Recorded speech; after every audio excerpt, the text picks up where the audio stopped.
News में आपका स्वागत है। मैं हूं रिजवान।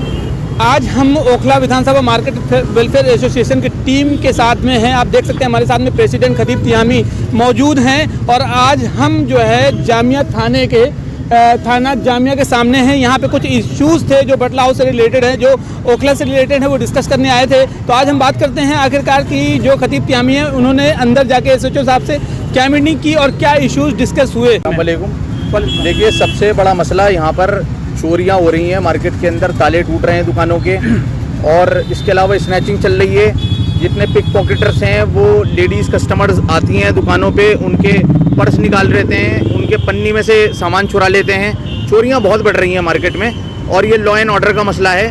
तो हम आज पुलिस डिपार्टमेंट को जगाने के लिए यहाँ पर आए थे। एसएचओ साहब से हमने बात की इस बारे में और बताया अभी हाल ही में यूनिक बेकरी पे चोरी हुई है। नास कॉम्प्लेक्स में हमारे भाई साहब हैं, उनकी दुकान पे, अफसर भाई की दुकान पे चोरी हो गई। इसी तरह से सादिक प्लाजा में और भी जगह पे, मतलब ये समझ लीजिए इतना बुरा हाल है कि जो मेन रोड की दुकान है उनके ताले टूट रहे हैं रिजवान भाई। तो ये लॉ एंड ऑर्डर पे सवाल उठता है कि भाई पुलिस प्रशासन कहाँ है और किस तरीके से चोरियां हो रही हैं रात में। मतलब ये समझ लीजिए पूरा फुटेज आया है यूनिक बेकरी पे। वो चोर रात में तकरीबन 2 बजे के टाइम पे घुसा है अंदर और उसने वहाँ पर गल्ले में जितने पैसे पड़े थे वो सारे चुरा लिए, उनका सामान चोरी करके ले गया और आराम से वो वहाँ पर आधा पौना घंटा रुका और उसके बाद वो फ्रंट जो शटर है वहाँ से निकला है। तो ये पुलिस प्रशासन पे बहुत बड़ा सवाल खड़ा करता है। इस पे ये वीडियो भी वायरल हुआ था, उस वीडियो को भी देखा था काफ़ी सारे लोगों ने। तो क्या जिसने चोरी की है उसकी अभी तक पकड़ हुई है या उस पर अभी तक कोई एक्शन हुआ है? क्या पहचान हुई उसकी? कौन था? नहीं, एसएचओ साहब तो कह रहे हैं कि भाई इस पर कार्रवाई चल रही है, अभी पकड़ तो नहीं आई है सामने, अभी तक पकड़ नहीं आई है। और इसके अलावा हमने सुना है कि यहाँ पे अभी इंक्रोचमेंट वगैरह है और जो कुछ टॉयलेट इशू था, पब्लिक टॉयलेट इशू था, उस पर भी आपने आवाज़ उठाई थी। और कहाँ तक आप पहुँच पाए हैं और किस हद तक उस पर आपको रिजल्ट और सोल्यूशन मिल पाया? भाई ये पब्लिक टॉयलेट एक बहुत बड़ा इशू है और ये समझ लीजिए पूरे इलाके में एक भी टॉयलेट नहीं है जी, और लोगों को बड़ी मुशक्क़त का, बड़ी प्रॉब्लम का सामना करना पड़ रहा है। मैं ये समझता हूँ कि हमने पहले भी इस पर आवाज़ उठाई थी। तकरीबन 2 साल पहले हम काउंसलर साहब के पास गए थे और उन्होंने इग्नोर कर दिया। उसके बाद फिर डिप्टी कमिश्नर से हमारी मुलाकात हुई और पहली मीटिंग में उन्होंने हमसे बोला कि भाई हम आपको एनओसी दे देते हैं। हमने 2 जगह को प्रपोजल रखा था। पहला तो जो बटला हाउस डंप हाउस है उसमें स्मॉल पोर्शन, क्योंकि वो एमसीडी के अंडर में आता है, और दूसरा जाकिर नगर ढलान पे जो पुलिस बूथ के बराबर में टॉयलेट बना हुआ है उसको मेंटेन करने की बात कही थी। तो हमने कहा भाई मीटिंग करेंगे, क्योंकि कोरोना से हालात टूटे हुए हैं लोगों के, तो हम बात करेंगे लोगों से।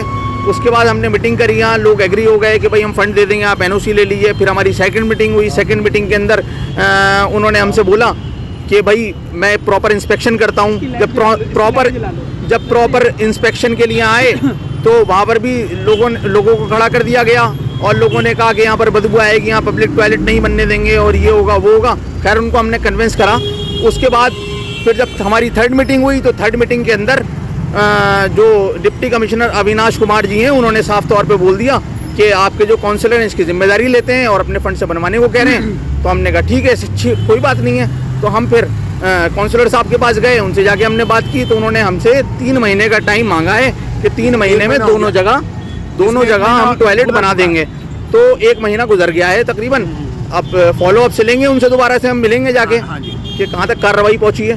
तो ये देख सकते हैं आप, इन्होंने जो भी इश्यूज उठाए हैं उस पर कहीं ना कहीं अभी तक जो रिजल्ट आने वाले हैं ये इंतज़ार में हैं। और इन्होंने बहुत बड़े बड़े इश्यूज उठाए हैं। ओखला बटला हाउस में बहुत सारी प्रॉब्लम्स पहले भी आई थी और उसका सोल्यूशन निकाला है इन्होंने। पहले भी जनरेटर वगैरह की वहाँ पे प्रॉब्लम थी, जगह वहाँ पे रोड पे निकलने की नहीं थी, वो भी इन्होंने एमएलए साहब से बात करके वो भी सोल्यूशन करवाया था। अभी फ़िलहाल आपसे और भी सवाल हैं। जो लोग यहाँ पे आने जाने वाले लोग हैं, बटला हाउस चौक में भीड़ बहुत रहती है, वहाँ पे लोग जो है आने जाने में परेशानियाँ होती हैं, जाम लग जाता है, लोग बहुत ज़्यादा जो इमरजेंसी में भी जाते हैं वो फंस जाते हैं। उसके लिए आपने कोई ऐसा सोल्यूशन निकाला है या कोई बातचीत की है किसी से? रिजवान भाई, ये ओखला का बहुत बड़ा इशू है। मैं समझता हूँ कि ओखला का सबसे बड़ा इशू है एनक्रोचमेंट।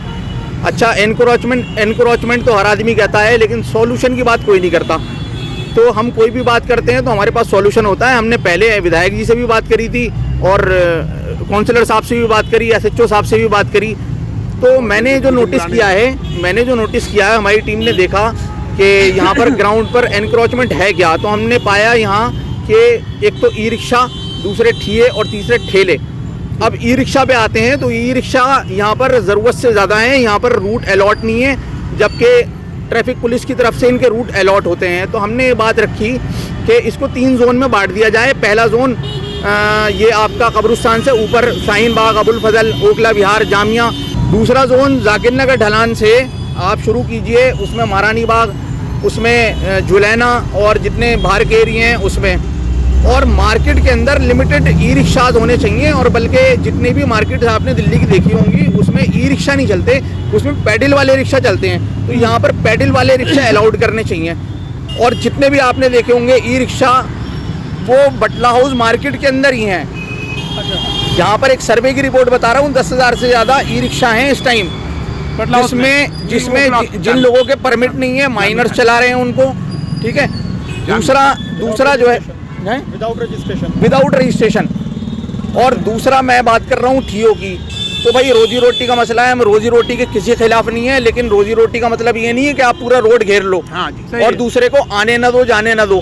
यहाँ पर इतने हादसे हो चुके हैं। अभी 1.5 साल पहले एक क्या नाम है बिल्डिंग में आग लगी थी, रात में आपने देखा होगा। देखा। तो एम्बुलेंस ये समझ लीजिए 1.5 घंटे के वक्फे से पहुंची थी, और उसके सबसे बड़ा रीजन ये था कि मार्केट से निकल नहीं पाई वो, और जो जितनी भी इलीगल पार्किंग थी उनकी वजह से वो अंदर नहीं जा पाई। इसके अलावा कई लोग हॉस्पिटल नहीं पहुंच पाए, बीच में दम तोड़ दिया उन लोगों ने, डेथ हो गई, डेथ कर गए यहाँ पर, क्योंकि जाम ही इतना है। अब इन लोगों से बात की जाती है तो फिर ये मसला आता है कि भाई गरीब को सता रहे हैं। भाई हम गरीब को नहीं सता रहे, हम ये कह रहे हैं कि सिस्टम के अंदर आओ। हमने पहले भी बात की थी, विधायक जी से भी बोला हमने, और काउंसलर साहब से भी बात की, और इलाके के जितने जिम्मेदार हैं सबके सामने प्लान रखा था कि जैसे पुरानी दिल्ली एरियाज में हमने देखा कि वहाँ पर दुकान के बाहर टीए नहीं लगते, समझ रहे हैं, टीए उस कंडीशन में लगते हैं जैसे आप फजर की नमाज के बाद से वो टीए वाले बैठ जाते हैं, और जब तक दुकानें 10-11 बजे तक खुलती हैं तो जब तक वो अपना सामान बेचते हैं, उसके बाद दुकान खुलने के बाद कोई टीया नहीं लगता। उसके बाद जब दुकान बंद होती है शाम में 8:30-9 बजे, उसके बाद फिर वो बैठ जाते हैं 12-12:30 बजे तक बैठते हैं। एक तो तरीका ये है।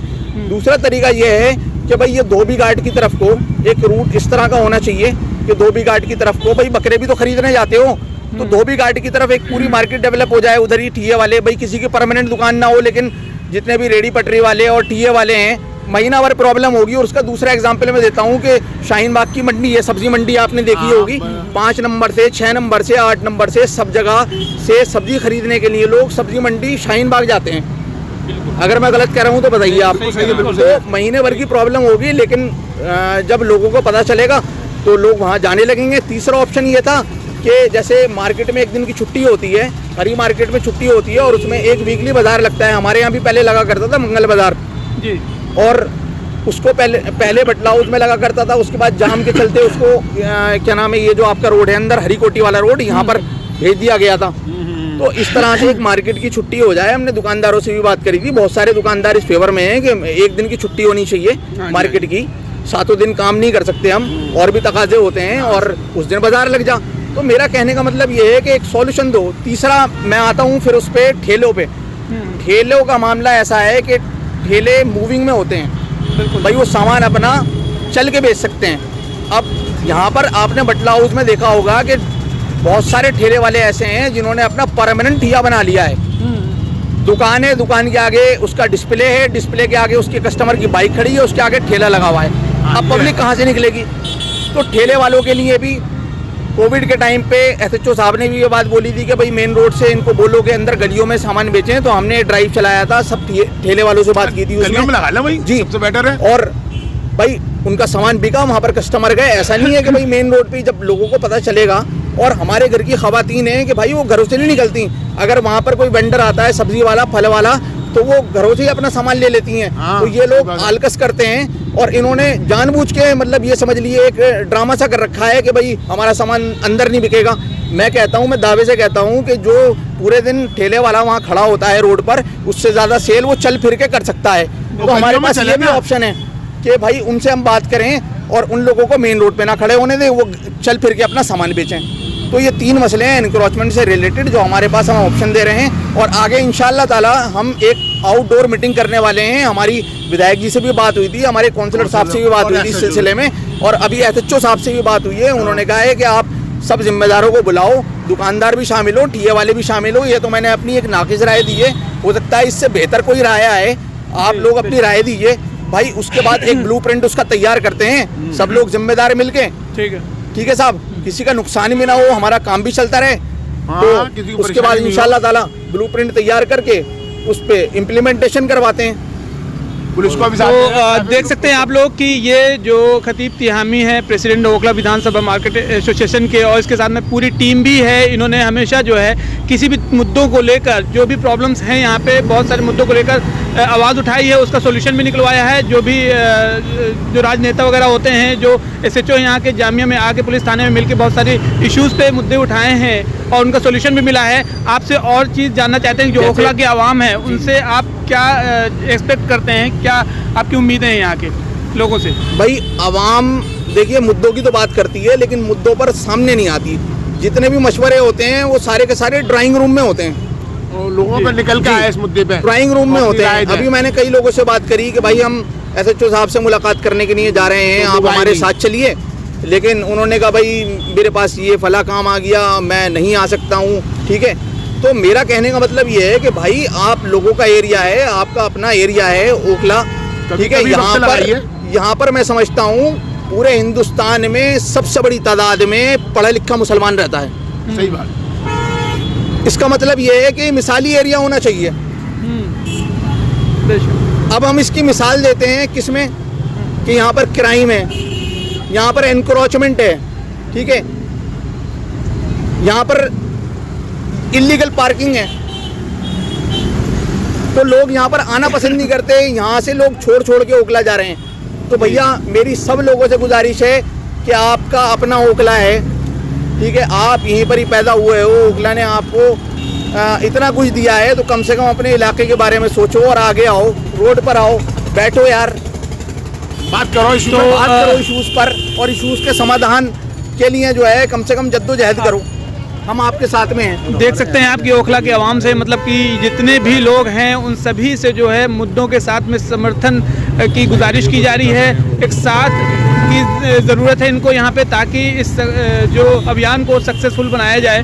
तो इस तरह से आप भी हमारे साथ में जुड़ें, यहाँ पे आके इनके साथ में भी जितने भी मुद्दे हैं उस पर बातचीत करें ताकि उसका सोल्यूशन निकल सके। इनका मकसद सिर्फ ये है कि जो भी प्रॉब्लम है उसको सोल्यूशन निकल के आए, किसी को भी तकलीफ देना यहाँ पे मकसद नहीं है। क्योंकि जैसे इन्होंने बताया कि जो वहाँ पे रेडी लगाते हैं उनके लिए भी उन्होंने सोल्यूशन बताया, यहाँ पे SHO साहब से बात भी की है, उनके लिए भी कहीं ना कहीं ऑप्शंस निकल के आएगा, उनको भी सोल्यूशन दिया जाएगा।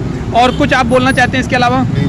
भाई मैं यही बोलना चाहता हूँ कि सब लोग साथ दें, पार्टी बैनर से ऊपर उठकर कम से कम इलाके के बारे में सोचो। ठीक है, तो देख सकते हैं आप, वीडियो को शेयर करिए और लोगों तक ये मैसेज पहुंचना चाहिए। और जो लोग इस तरह की प्रॉब्लम अगर देख रहे हैं अपने आसपास, तो ओखला विधानसभा मार्केट एसोसिएशन की टीम के साथ में मिलके इनको प्रॉब्लम बताएं, इनके साथ में बैठें और इनके साथ में बैठ के उन मुद्दों को हायर लेवल तक ले जाएं ताकि उस प्रॉब्लम को सोल्यूशन निकाला जाए। शेयर करते रहिए और वीडियो को लाइक करना ना भूलें और सब्सक्राइब करें चैनल को, और बगल में नोटिफिकेशन बेल उसको भी क्लिक कर दें ताकि आगे वाली वीडियोज़ की नोटिफिकेशन मिलती रहे आपको। चलिए मिलते हैं आपको अगली वीडियो में, तब तक के लिए जय हिंद।